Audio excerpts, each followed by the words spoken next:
आकाशवाणी भोपाल से प्रस्तुत हैं प्रादेशिक समाचार।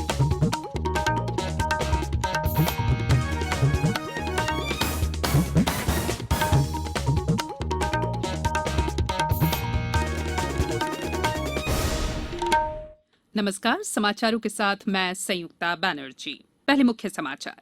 मुख्यमंत्री शिवराज सिंह चौहान अपने वेतन और भत्ते की 30% राशि मुख्यमंत्री आपदा राहत कोष में करेंगे जमा। मंत्रियों और विधायकों से भी ऐसा करने को कहा।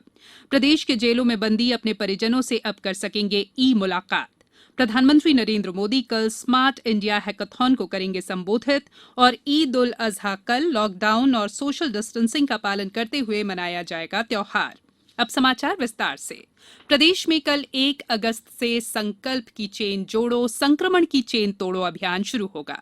मुख्यमंत्री शिवराज सिंह चौहान ने आज मंत्रियों के साथ वीडियो कॉन्फ्रेंसिंग के माध्यम से बैठक करते हुए ये जानकारी दी। मुख्यमंत्री ने कहा कि प्रदेश में कोरोना संक्रमण रोकने के लिए हर संभव प्रयास किए जा रहे हैं और संक्रमित मरीजों को निःशुल्क और सर्वोत्तम इलाज की व्यवस्था की गई है। इस कार्य में राज्य के बजट का एक बड़ा हिस्सा व्यय हुआ है और आगे भी राशि की जरूरत होगी। मुख्यमंत्री ने कहा कि मैंने निर्णय लिया है कि मैं मुख्यमंत्री का पद ग्रहण करने के दिनांक से आगामी 30 सितंबर तक अपने वेतन और भत्तों की 30% राशि कोरोना कार्य के लिए मुख्यमंत्री राहत कोष में जमा कराऊंगा। उन्होंने मंत्रिमंडल के सभी सदस्यों से भी सहयोग करने को कहा। श्री चौहान ने कहा कि विधायक भी अपनी विधायक निधि का उपयोग अपने क्षेत्र में कोरोना नियंत्रण संबंधी कार्यों में करें। इसी तरह प्रदेश के 22 जिलों में जिला खनिज निधि में आने वाली प्रतिवर्ष लगभग 500 करोड़ की 1/3 राशि इन जिलों में कोरोना संबंधी कार्यों और गरीबों के लिए रोजगार मूलक कार्यों में खर्च की जा सकेगी।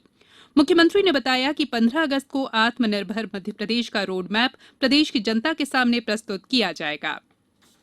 प्रदेश में कोरोना संक्रमित लोगों की संख्या 31,000 से ज्यादा हो गई है। आज भोपाल में 166 संक्रमित पाए गए। जिले में संक्रमितों की संख्या बढ़कर 6,490 तक पहुंच गई है।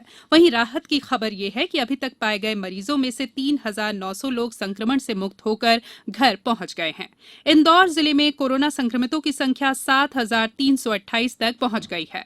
उज्जैन जिले में 8 नए मामले सामने आने के बाद संक्रमितों की संख्या बढ़कर 1,161 हो गई है, जबकि 908 मरीज स्वस्थ हो चुके हैं। सीहोर जिले में 18, आगरमालवा जिले में 4, कटनी में 11, होशंगाबाद में 20 और जबलपुर जिले में 49 नए पॉजिटिव मरीज पाए गए हैं। धार जिले में आज एक भी पॉजिटिव मरीज नहीं पाया गया है। वहीं 37 मरीजों को संक्रमण मुक्त होने पर अस्पताल से छुट्टी दे दी गई। प्रदेश के जेलों में बंदी अपने परिजनों से अब ई मुलाकात कर सकेंगे। गृह और जेल मंत्री डॉ नरोत्तम मिश्रा ने आज जेलों में बंदी परिजनों की ई मुलाकात योजना का ई लोकार्पण किया। उन्होंने बताया कि परिजनों से वीडियो कॉन्फ्रेंसिंग के जरिए बंदियों से मुलाकात कराई जाएगी। वर्तमान में कोविड-19 महामारी के कारण मार्च के दूसरे सप्ताह से मुलाकात व्यवस्था बंद है। योजना के शुभारंभ अवसर पर 4 बंदियों के परिजनों से वीडियो कॉन्फ्रेंसिंग से बात कराई गई। उपराष्ट्रपति एम वेंकैया नायडू ने कहा है कि नई राष्ट्रीय शिक्षा नीति देश के सभी बच्चों और नौजवानों की गुणवत्तापूर्ण शिक्षा तक पहुंच बढ़ाने की दिशा में महत्वपूर्ण कदम है।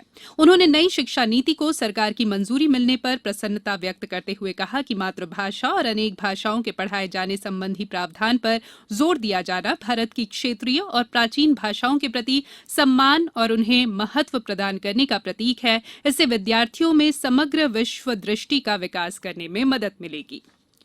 केंद्र सरकार द्वारा जारी नई शिक्षा नीति की शिक्षाविद सराहना कर रहे हैं। हमारे अनूपपुर संवाददाता ने इंदिरा गांधी राष्ट्रीय जनजाति विश्वविद्यालय अमरकंटक के प्राध्यापकों से उनकी राय जानी। डॉक्टर ज्ञानेंद्र कुमार राउत, उपाचार्य, शिक्षा विभाग। शिक्षा नीति बनाई गई थी, उस शिक्षा नीति के और इस शिक्षा नीति में बहुत सारी अंतर महसूस होता है। जो हमारी दैनंदिन जीवन यात्रा में जो शिक्षा को किस प्रकार की हम इस्तेमाल कर सकते हैं, वो इसी नई शिक्षा नीति में बताया गया है। मैं डॉक्टर नागेंद्र कुमार सिंह, संस्थापक विभागाध्यक्ष, पत्रकारिता एवं जनसंचार विभाग।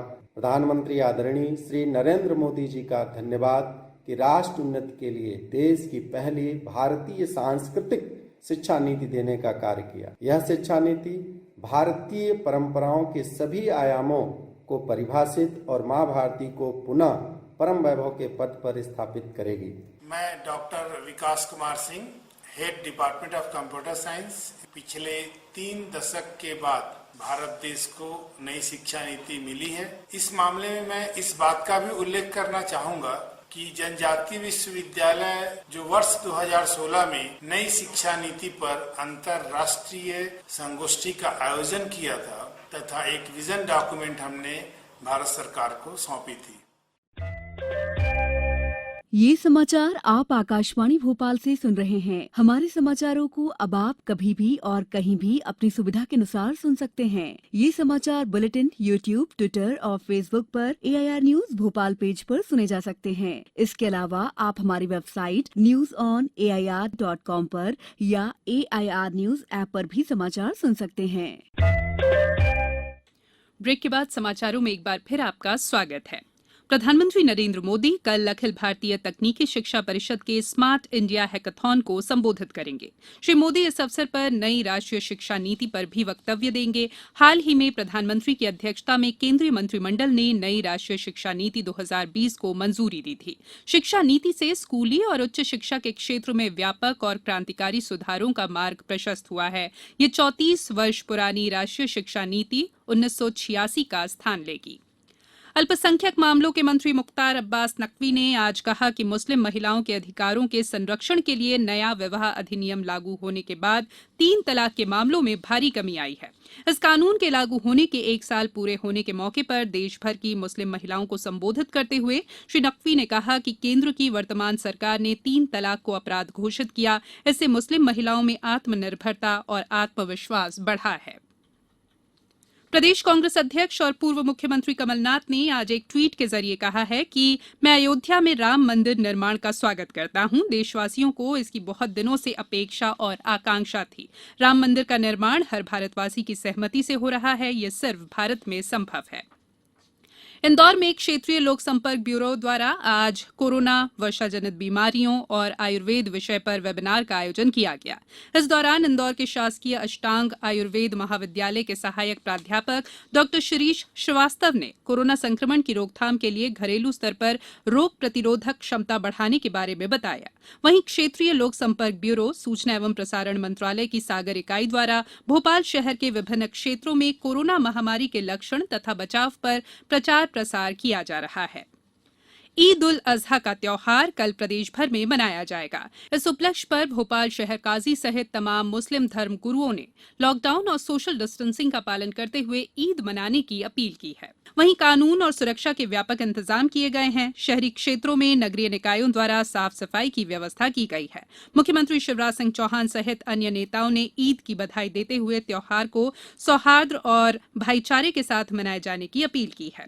बुरहानपुर के शाही इमाम सैयद इकराम उल्ला बुखारी ने शहरवासियों से घरों में रहकर नमाज अदा करने की गुजारिश की है। कानूनन मसाजिद में सिर्फ 5 आदमी की इजाज़त मिली है। मसाजिद में 5 आदमी ही नमाज अदा करें और बाकी तमाम हजरात अपने अपने घरों पर चाश्त के वक्त चाश्त की नमाज अदा करें। कुर्बानी भी बहुत एहतियात के साथ में करें। अपनी अपनी जगहों पर कुर्बानी अदा करें। प्रदेश के युवाओं, विद्यार्थियों और बच्चों में स्वाधीनता संग्राम के प्रति जागरूकता लाने के लिए संस्कृति विभाग द्वारा ऑनलाइन प्रतियोगिता आयोजित की जा रही है।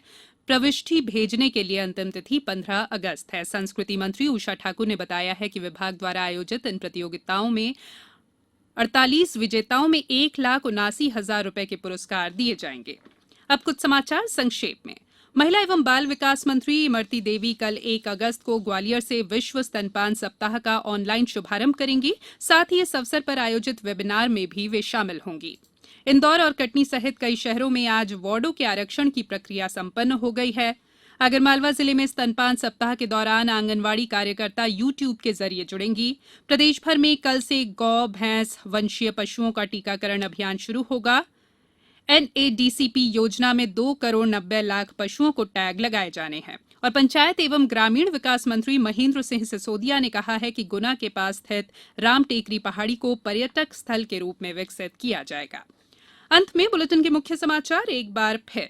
मुख्यमंत्री शिवराज सिंह चौहान अपने वेतन और भत्ते की 30% राशि मुख्यमंत्री आपदा राहत कोष में करेंगे जमा। मंत्रियों और विधायकों से भी ऐसा करने को कहा।